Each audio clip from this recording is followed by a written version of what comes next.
In October 2025, headlines exploded. 1,000 climbers trapped on Everest. But almost no one was actually climbing. The people stranded weren't mountaineers. They were tourists, families, students, and retirees on a sightseeing road trip to the world's highest mountain. What was supposed to be a safe adventure turned into a high-altitude survival crisis. Here's what really happened when a freak snowstorm hit Everest, and why the mountain's dangers aren't always where you expect them. When most people picture Everest, they think of the Nepal side, dangerous, expensive, and only for elite climbers. But on the Tibet side, a paved highway brings thousands of tourists within sight of the world's highest mountain.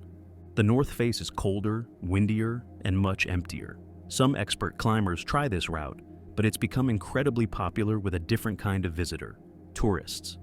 And the reason for that is simple. There's a road, a modern paved highway called the Friendship Highway that stretches about 700 kilometers or over 400 miles, all the way from Lhasa, the capital of Tibet, across a huge wide-open plateau. This road, part of China's National Highway 318, makes getting close to the world's highest mountain something almost anyone can do. The trip is designed to feel like an adventure, but a safe one. A typical tour starts with a flight into Lhasa, which sits at an altitude of 3,650 meters, or about 12,000 feet. Tourists spend a few days there exploring the city's famous sites, like the Potala Palace and Yokhang Temple. But more importantly, they're getting used to the thinner air. Then, they get into a comfortable car or bus with a guide and start the long drive west. The journey itself is part of the show. The road climbs higher and higher, winding up steep mountainsides. The route takes them past beautiful turquoise lakes like the stunning Yamdrok Lake and through the city of Shagatsi, the second biggest city in Tibet. The highway crosses several high mountain passes, including the Gyatso La Pass, which at over 17,000 feet is the highest point on the road. From another pass called Gawu La, travelers get their first breathtaking panoramic view of the Himalayas, where they can see 5 of the world's tallest peaks all lined up, with Everest right in the middle. From there, the road continues until it reaches the Rongbuk Monastery. At nearly 5,000 meters, or over 16,000 feet, it's one of the highest monasteries in the world. It sits right below the giant north wall of Everest and is the last stop for most visitors. Most groups spend the night nearby in special tented camps. These aren't just simple camping tents. They are traditional Tibetan-style tents made from yak hair, which is naturally waterproof and windproof. Inside, a stove in the center keeps the tent warm and provides boiling water for tea. They are set up to be comfortable, with electricity to charge phones, warm hot water bottles for the cold nights, and even Wi-Fi. The next morning, people wake up to see the sunrise on Everest. Then, they take a short drive or a walk to the official base camp viewpoint at 4,900 meters, which is almost 16,000 feet high. Here they take their pictures, with colorful prayer flags flying in the wind and the huge snowy peak of Everest behind them. No ropes, no special gear, no climbing experience needed, just a warm jacket and a camera. This easy access is why so many people were there in early October. It was the time of China's Golden Week, a huge national holiday that lasts for 8 days. It's the biggest travel week in the world, and hundreds of millions of people travel across the country. This year, with sunny weather in the forecast, thousands of tourists chose to take this road trip to see Everest. They were expecting clear blue skies and a once-in-a-lifetime photo. They had no idea they were driving straight into a trap. The days before the disaster were beautiful. Clear skies, sunshine, and crisp mountain air made October seem like the perfect time to visit the Himalayas. The monsoon was over, and the weather was supposed to be calm and clear. This perfect stretch gave everyone a false sense of safety, luring them higher up the plateau and deeper into the mountains. But high above, 2 massive weather systems were on a collision course. A wave of frigid air swept down from Central Asia, while warm, wet air surged north from the Bay of Bengal. When these collided, they created a meteorological bomb. A westerly disturbance added even more power, turning what should have been a light snow into a full-blown blizzard that exploded across the region, from Nepal all the way into western Tibet. Here's the twist.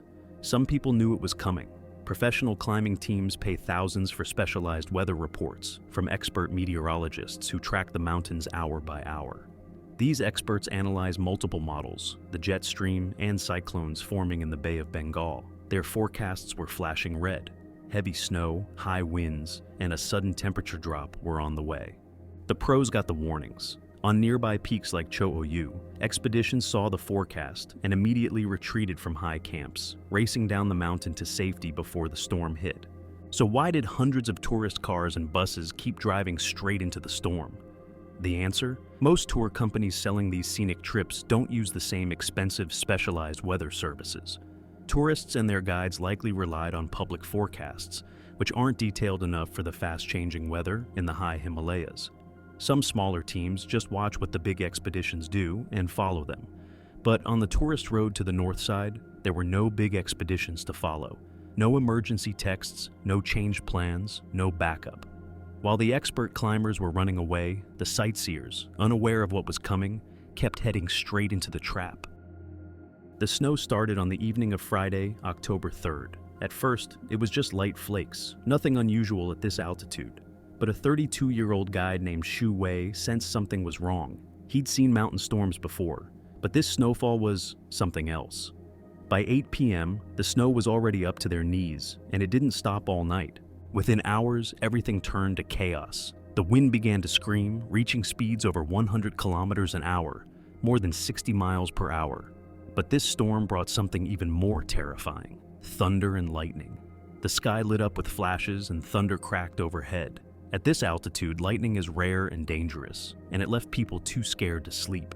People trapped in the storm later shared their terrifying stories. One trekker, Wu Bin, watched the snow pile up outside his tent. It gradually piled up higher and higher, almost reaching the windows of my tent.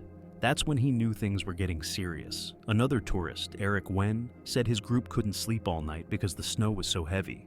They had to go outside every 10 minutes to shovel snow off their tents, afraid the weight would crush them and bury them alive.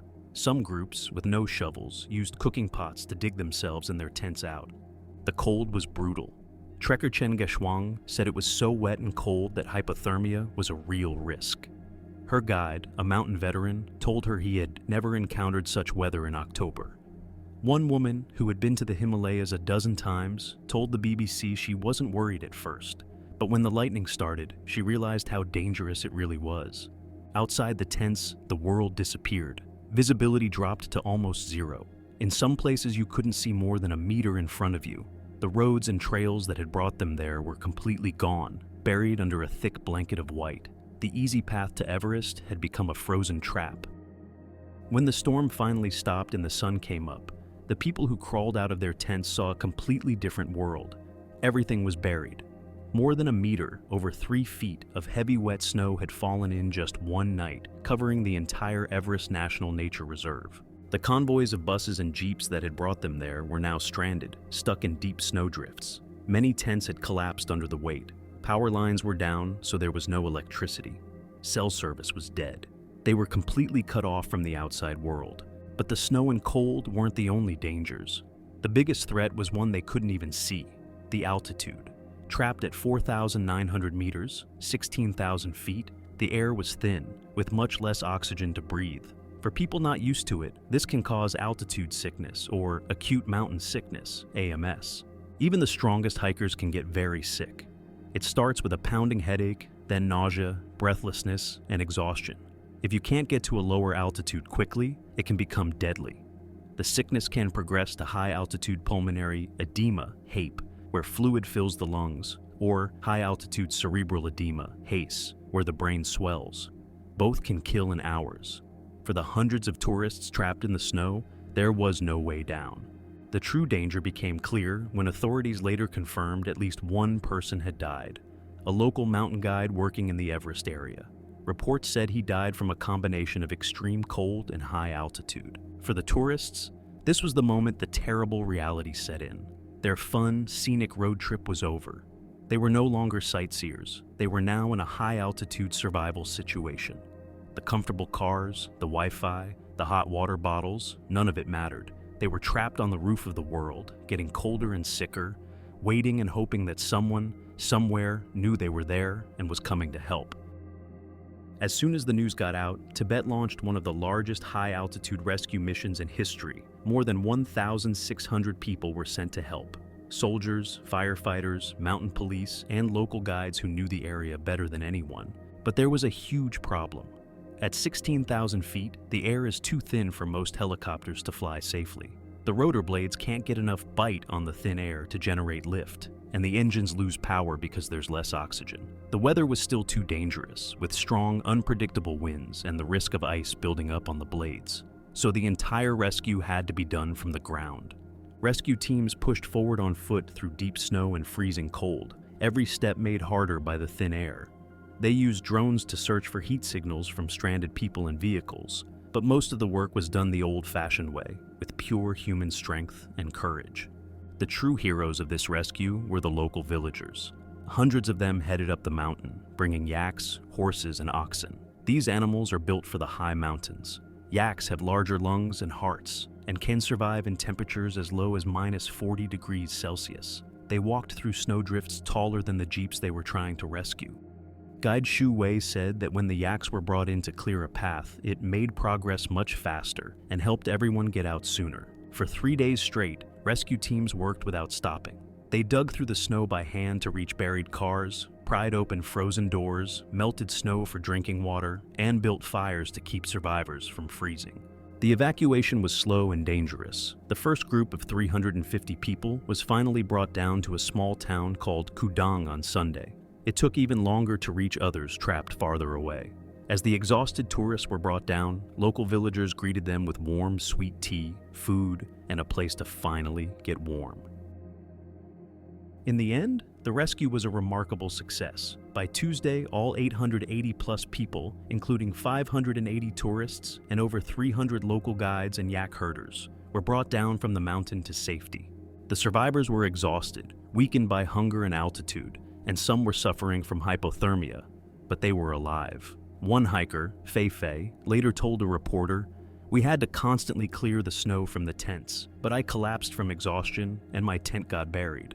After 2 days of walking through deep snow, she finally reached the rescue center. Another trekker, Dong Shuchang, called the storm the most extreme weather I've ever faced in all my hiking experiences, without question. For many, the relief of being safe was overwhelming. Local officials began arranging for their return journeys home. In the wake of the disaster, authorities immediately suspended ticket sales and closed the entire Everest scenic area, including the remote Karma and Rongshar valleys, because of ongoing safety risks. The storm's impact was felt far beyond just this one area. The same weather system battered other parts of western China, leading to another death from hypothermia and altitude sickness in nearby Qinghai province. Across the border in Nepal, the storm unleashed torrential rains that caused devastating landslides and flash floods, killing dozens and washing away roads and bridges. The incident was a wake-up call. For years, the paved road had made Everest seem accessible and tame, but this freak storm proved how quickly that can change. The line between a safe tourist trip and a high-altitude survival story had proven to be terrifyingly thin. For many, the experience changed their view of Everest forever. As one survivor put it, "I thought this was just a road trip. Now I know, up here, you're always at the mountain's mercy." This event was a powerful reminder. No matter how safe a trip may seem, the world's highest mountain always has the final say.